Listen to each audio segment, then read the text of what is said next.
नए वीडियो में। आज हमारा टॉपिक है निगलने में कठिनाई, यानी कि हम कुछ खाते समय हमारे गले में थोड़ा दर्द होता है, यानी कि निगलने में कठिनाई होती है।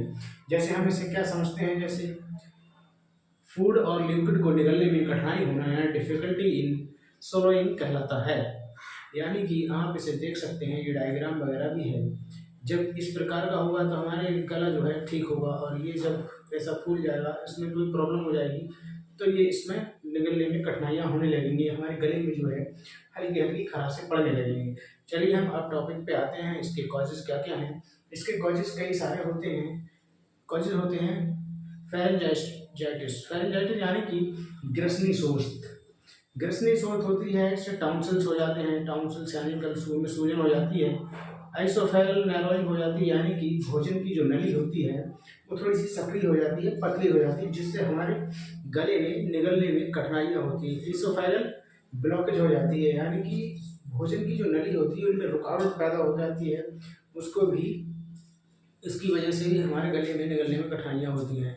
स्पाज्म में यानी कि ऐंठन होने लगती है। रेडियम को ट्रैकिया ब्रोंचिस यानी कि श्वसनीय शोथ हो जाता है, और छिद्रता भी हो सकती है। छिद्रता यानी कि कभी कभी कई सारी प्रॉब्लम हमारे गले में आने लगती हैं, जिसकी वजह से हमें ये सारी समस्याएं फेस करनी पड़ती हैं। इसके टाइप ऑफ डिस्पेसिया। टाइप ऑफ डिस्पेसिया क्या क्या होती हैं, जिसमें सबसे पहले आती है ओरल डिस्पेसिया। ओरल डिस्पेसिया के भी कई प्रकार होते हैं, जैसे कि आप देख सकते हैं इन्फ्लामेशन ऑफ टॉन्सिल्स, यानी कि टॉन्सिल्स में सूजन हो जाती है, तब भी हमारे गले का नली जो होती है काफ़ी सक्रिय हो जाती है, और उसमें हमारे दर्द होने लगता है कुछ भी निकलने पे, फूड या लिक्विड। इन्फ्लामेशन ऑफ स्टोमक, यानी कि पेट में इन्फेक्शन हो जाता है।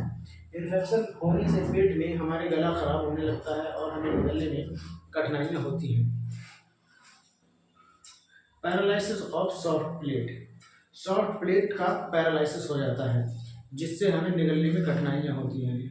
बॉल्स पैरासी रोग हो जाता है। सेकंड में आती है फेरिंगल डिस्पेसिया। फेरिंगल डिस्पेसिया में कुछ नहीं होता, सिंपल है, रेट्रो फेरेंगल एब्कस होता है। ईसोफेगल डिस्पेसिया में आइसोफेगल आर्टेरिया होता है, जिससे हमारे शरीर मतलब हमारे गले में निगलने में कठिनाइयाँ होने लगती हैं, हमारे शरीर में काफ़ी ज़्यादा प्रॉब्लम फेस होने लगती हैं।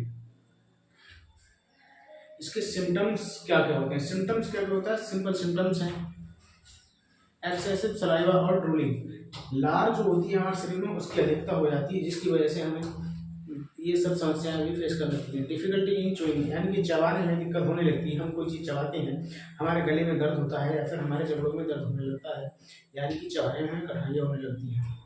कफिंग एंड वॉमिटिंग, खांसी तथा उल्टी आने लगती है। कोई चीज़ खाते हैं तब हमें खांसी आने लगती है, फिर खांसते खांसते हमें उल्टी हो जाती है, जिसकी वजह से ये सब समस्याएं होती हैं। कफिंग ड्यूरिंग और आफ्टर स्वेलिंग, यानी कि निगलते वक्त या फिर निगलने के बाद में खांसी आने लगती है। मैंने जैसा कि आपको बताया, जैसे कोई व्यक्ति जिसकी गले में समस्या है, वो पहले खाना खाएगा, कोई निवारण लेगा, जब वो निगल लेगा तब उसके बाद खांसी आएगी, या फिर निगलने से पहले ही उसे खांसी आने लगेगी, क्योंकि हमारे गले की जो भोजन नली होती है वो काफ़ी सक्रिय हो जाती है, काफ़ी ज़्यादा पतली हो जाती है, जिसकी वजह से हम जो भी निवाला खाते हैं वो हमारे गले से नीचे नहीं उतर पाता है, जिसकी वजह से हमें काफ़ी ज़्यादा दर्द और खांसी आने लगती है। अब इसका ट्रीटमेंट क्या है। ट्रीटमेंट जो है सिंपल ट्रीटमेंट है, गर्म पानी में 2 से 3 क्रिस्टल ऑफ पोटेशियम परमैंगनेट के ऐड करके तथा साथ में पोविडन आयोडीन मिलाकर गार्गलिंग कराई जानी चाहिए। यानी कि जैसे आप देख सकते हैं बीटाडीन गार्गल आता है,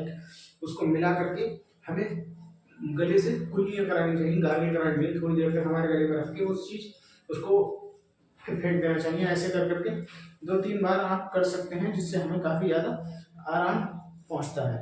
इसके बाद टैबलेट जो आती है, इसके साथ अगर दर्द है, बहुत ज़्यादा हमारे गले में दर्द होता है, तो उसके साथ हम टैबलेट डायनाबार यूज कर सकते हैं। इसके अंदर ड्रग्स होता है डाइक्लोफेनेक एंड पैरासीटामोल। ये काफ़ी अच्छी टैबलेट मानी जाती है, और दर्द जो होता है बहुत ही आसानी से कम कर देती है। अच्छा, एंटीबायोटिक के तौर पर जब हमारे गले में ये प्रॉब्लम आती है, तो हम एंटीबायोटिक के तौर पर जेडी 500 mg दे सकते हैं। जेडी 500 mg ये सब आप देख सकते हैं जो है, ये डोज जो है एडल्ट के हिसाब से है बच्चों के हिसाब से नहीं है। अगर आप बच्चों में देना चाहते हैं तो उसी हिसाब से बच्चे का हाइट और वेट करके आप ये टैबलेट आधी या पूरी जो भी हो सकता है दे सकते हैं। इसके अंदर जो होता है ड्रग्स पाया जाता है एजिथ्रोमाइसिन 500 mg। रोजाना एक गोली 3 दिनों तक दी जाएगी। 3 दिनों में आपके जो गले की समस्या है वो लगभग समाप्त हो जाएगी। अगर आप ये नहीं देना चाहते हैं तो इसके अलावा आप या फिर कैप्सूल मॉक्स 500 mg दे सकते हैं। इसके अंदर अमोक्सिसिलिन 500 mg होता है। ये आप इसका इंटरफेस देख सकते हैं। एक कैप्सूल सुबह शाम 3 दिनों तक ये आप चला सकते हैं। यानी कि 3 दिनों की इसकी जो कोर्स है वो आप दे सकते हैं। इसके बाद अगर फिर भी समस्या आती है तो सिम्टम्स के हिसाब से आगे भी आप इसका कोर्स चला सकते हैं। तथा साथ में ही आपको इसके टैबलेट लिप्सी यानी कि विटामिन सी की टैबलेट रोजाना एक गोली चूसने के लिए दी जा सकती है। अब चूसने से विटामिन सी की कमी होती है कभी कभी हमारे गले में, तो उससे बहुत ज़्यादा फायदा मिलता है। ये आप देख सकते हैं इंटरफेस। अगर ये लिप्सी टैबलेट आपको अवेलेबल नहीं हो पा रही है तो आप विटामिन सी की कोई सी भी टैबलेट यूज करवा सकते हैं मरीज के लिए। ठीक है, चलिए आगे बढ़ते हैं। हमारा अगला क्या है, अगर खांसी हो तो जैसे अभी मैंने बताया कोई अपने निवाला या फिर कोई चीज़ निगलते हैं तुरंत के बाद में खांसी आती है, तो इसके लिए आप सिरप दे सकते हैं उससे मरीज को। सिंपल सिरप है ग्रिलिंटस बीएम। ग्रिलिंटस बीएम काफ़ी पुराना सिरप है और ये काफ़ी अच्छा सा रिजल्ट देता है। इसमें आप देखते हैं टर्बुटालिन, ब्रोमहेक्साइन और ये सब होता है। ये इसका इंटरफेस है, आप देख सकते हैं। इस सिरप को आप 2 चम्मच दिन में 3 बार दे सकते हैं। सुबह दोपहर शाम में 2-2 चम्मच आप इसको दे सकते हैं। और गले में आप जो भी प्रॉब्लम होगी आप इसको अच्छा महसूस करने लगेंगे। अगला है हमारा एंटासिड यानी कि एसिडिटी और पेनफुल अगर डिस्पेसिया हो तो क्या करेंगे। एसिडिटी है तो सिरप रिड या डाइजिन सिरप दे देंगे। एनेस्थेटिक एंटासिड जेल होता है, इसके अंदर 2 चम्मच दिन में 3 बार दे सकते हैं इसको, ताकि हमें और भी ज़्यादा अच्छा महसूस हो। इसके साथ ही टैबलेट रैनडेट यानी कि रैनिटिडिन 150 mg 150 mg या फिर एक टैबलेट इसके साथ और आती है एसिलॉक 150 आती है, वो टैबलेट भी आप दे सकते हैं। ये आप देख सकते हैं इसके अंदर रैनिटिडिन 150 mg होता है। ये टैबलेट आप साथ में दे सकते हैं। अब अगली आती है हमारी, अगर ईसोफेगल कंडिशियस हो तो टैबलेट फ्लूका 150 mg दे सकते हैं। इसके अंदर कंपोजिशन होता है फ्लूकोनाजोल। ये हमारे गले में जो भी समस्या होती है उसको जल्दी से सही कर देता है और ये टैबलेट हम सप्ताह में 1 बार 1 गोली दे सकते हैं। इसका ये आप इंटरफेस देख सकते हैं। इसके साथ ही जर्नल टॉनिक के तौर पर सिरप A to Z यानी कि मल्टीविटामिन दे सकते हैं। ये इसका इंटरफेस है, 2 चम्मच सुबह शाम दी जा सकती है। इसके साथ ही हम पर्चा बनाना सीखेंगे। पर्चा बनाने में क्या है, कोई दिक्कत नहीं है।